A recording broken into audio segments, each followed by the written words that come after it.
Fala pessoas, tudo bem com vocês? Professor Mário Rocha, professor de Física. Vamos lá para mais uma aula de campos magnéticos, tá? Do nosso curso de eletromagnetismo. Física 2, nível superior, tá? Lembrando que o livro texto adotado é o Fundamentos da Física, o volume 3 do famoso Halley, ok? Então, na aula de hoje vamos começar a calcular como é a força magnética, né, sobre uma corrente, tá certo? Então, vamos imaginar a seguinte situação. Vamos imaginar um fio, tá? Contou que ele está na região onde o campo magnético é saindo, tá? Então, o campo magnético aqui é saindo e esse fio condutor ele é percorrido por uma corrente, tá? Então, nessa corrente, como definido, a corrente no sentido convencional é o movimento dos portadores de carga positivo, ok? Então, vamos supor que a nossa corrente esteja para a direita e os portadores de carga se movem com a velocidade deriva VD, né? Já vista em outras aulas anteriores, tá? Então, como é que ficaria a nossa força? Então, a força é o Q V vetor B, tá? Então, essa corrente é para a direita, tá? E por simplicidade, a gente vai considerar que o tamanho do fio é L.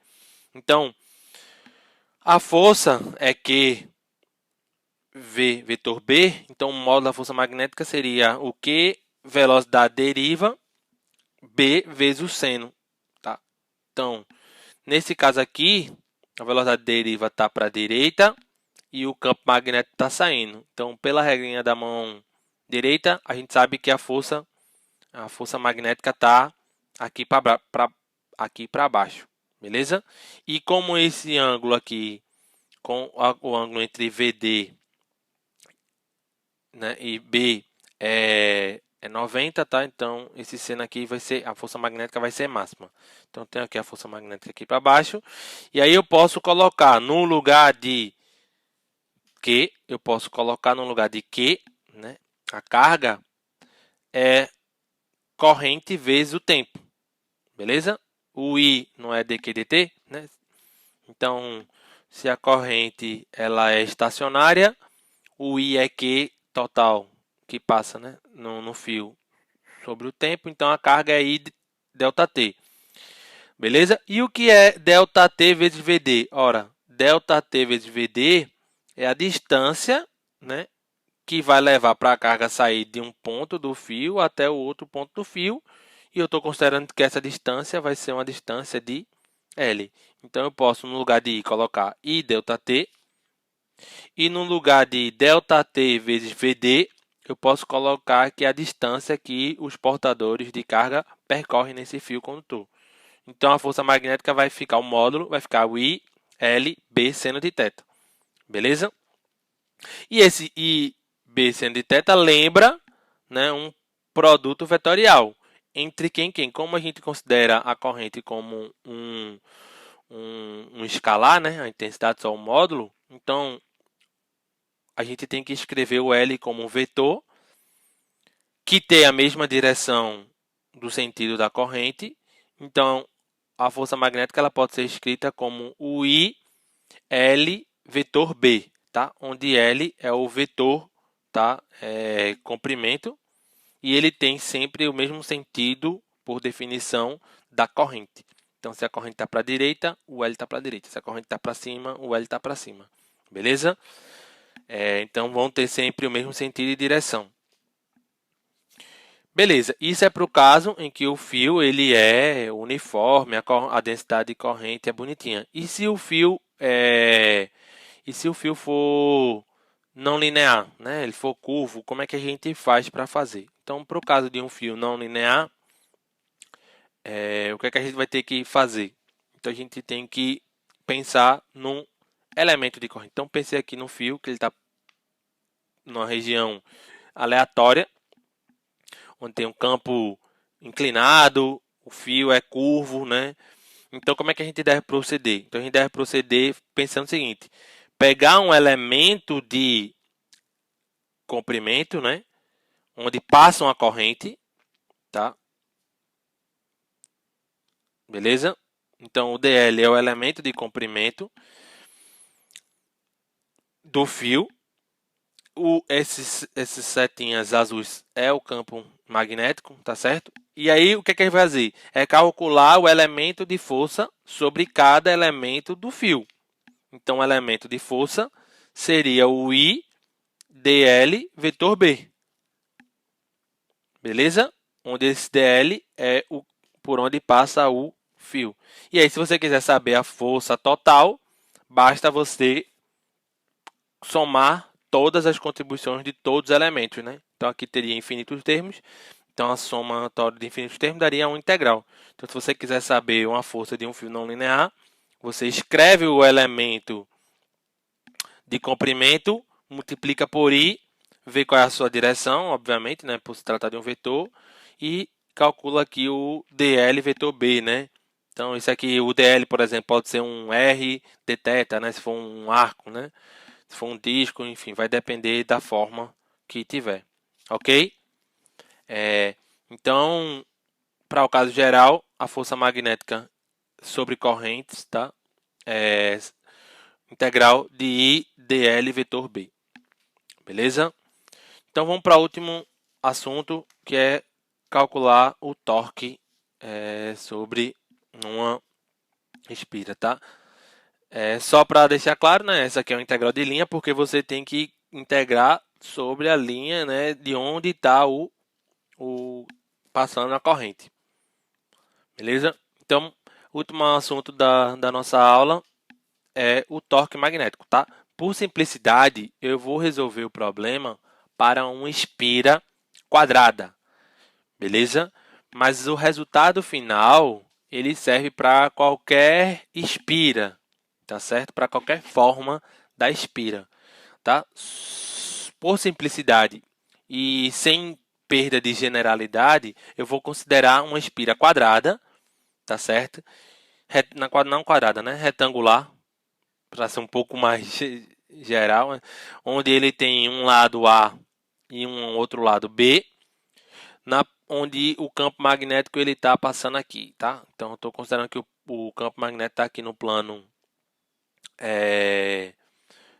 na direção de I, tá certo? De J, beleza? E a minha espira está aqui, ela está sendo percorrida por uma corrente no sentido horário dela, beleza? E eu quero calcular o torque sobre ela.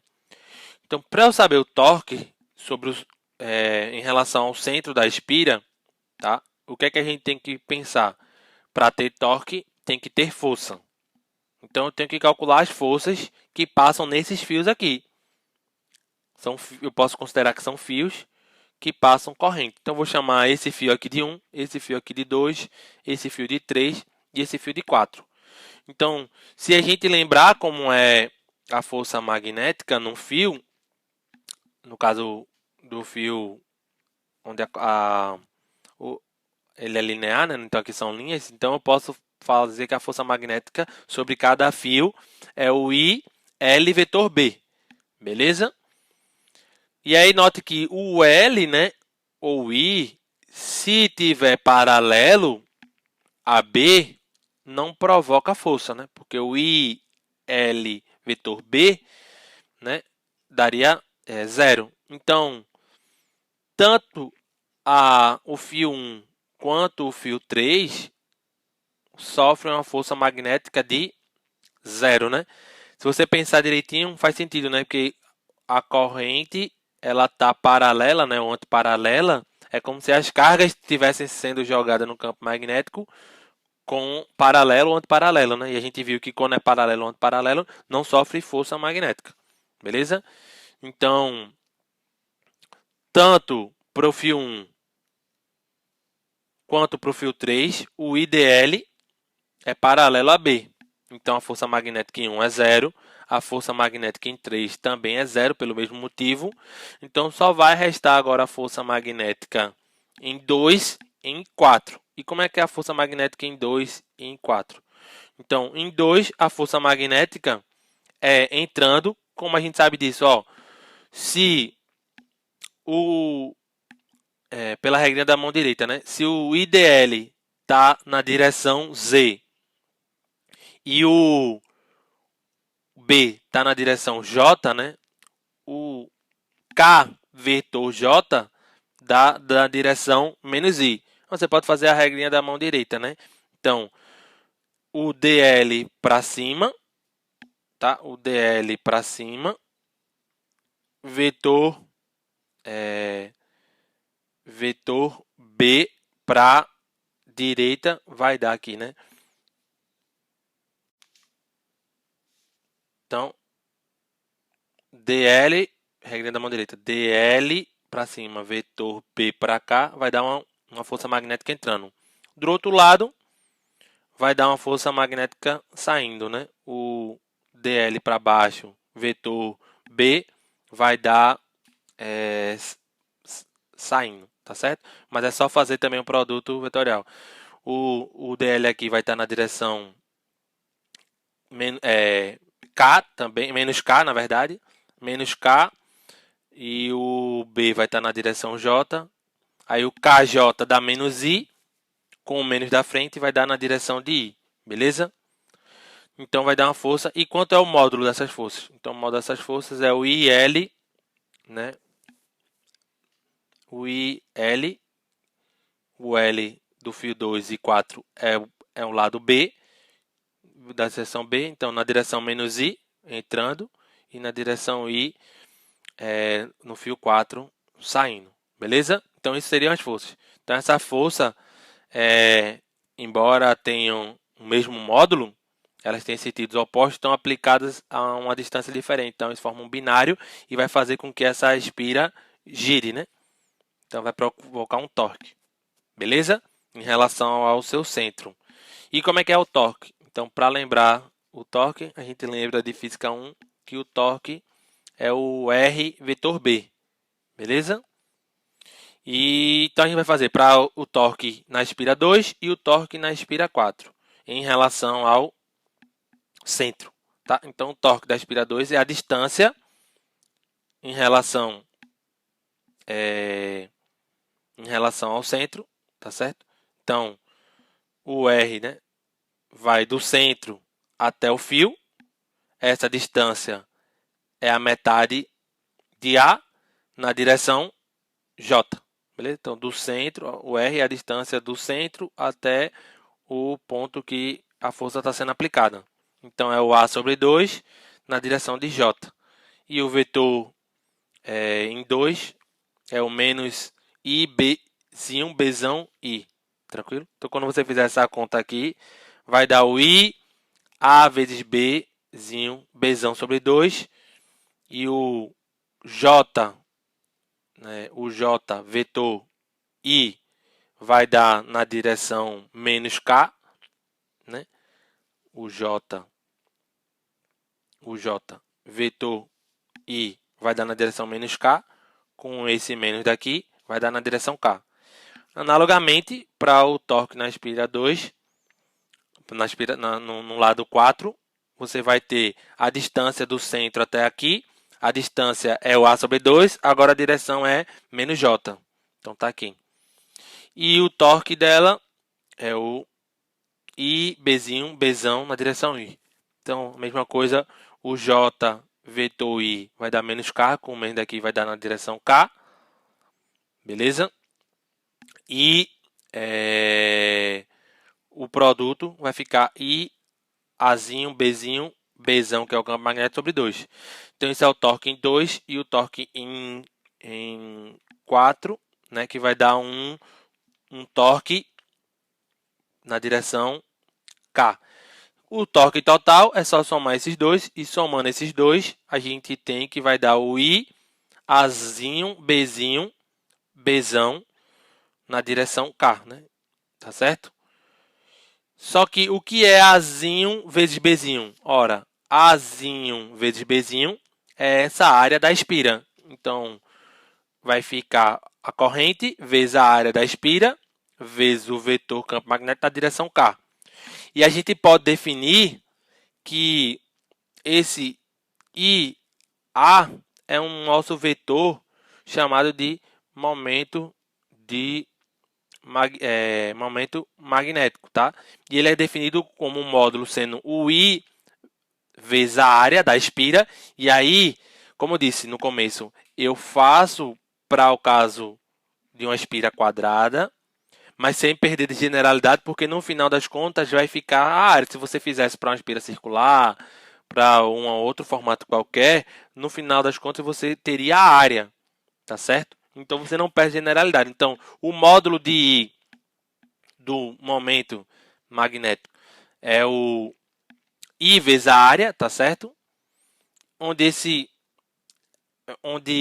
a direção dele vai ser sempre normal à espira, tá certo? Então, nesse caso aqui, a normal à espira é na direção, por exemplo, aqui, I, tá certo?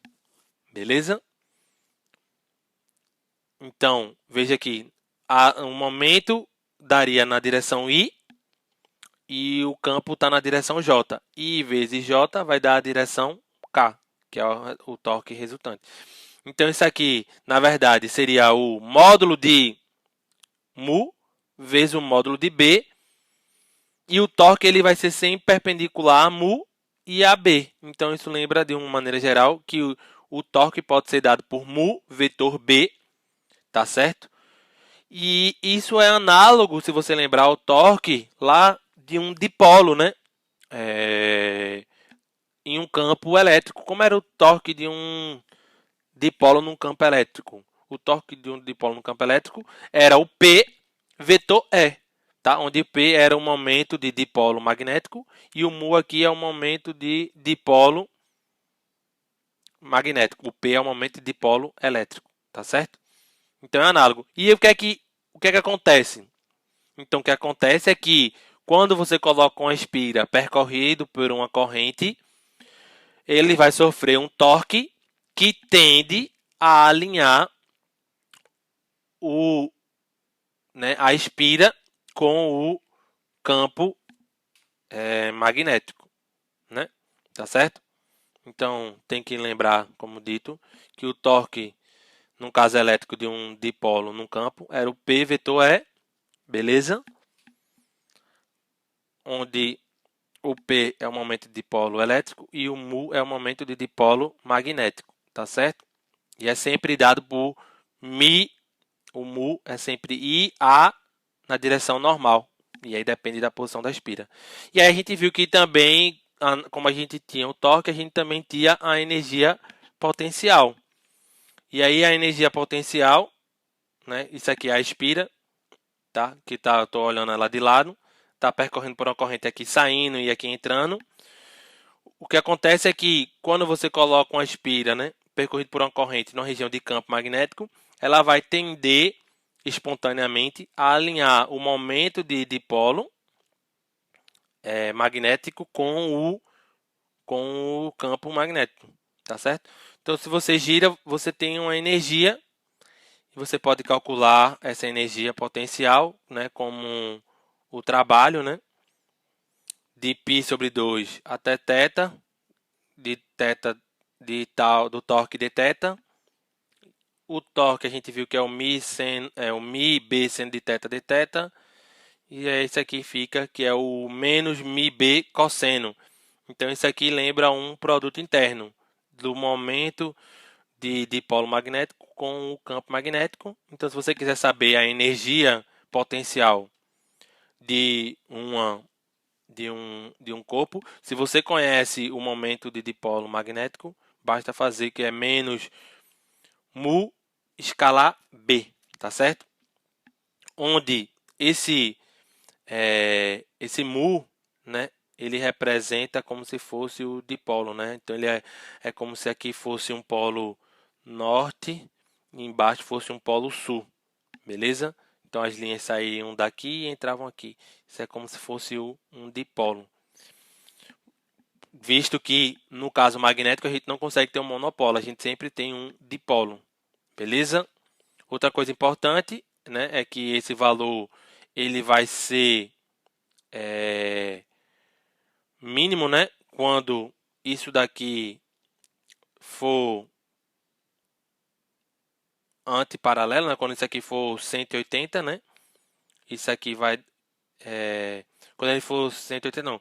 Quando ele for zero, quando o cosseno for zero, ele vai estar no mínimo de energia, né? E ele vai ser máximo quando tiver com um ângulo de 180, né? Porque isso aqui vai ser um negativo, com positivo vai dar máximo. Então, a situação de mínima energia é quando o momento de dipolo está alinhado com o campo, que é o que o torque tende a fazer, é alinhar o momento de dipolo magnético com o campo magnético, tá? E aí ele vai ter máxima de energia, né? Ou seja, ele vai girar o máximo quando ele tiver antiparalelo.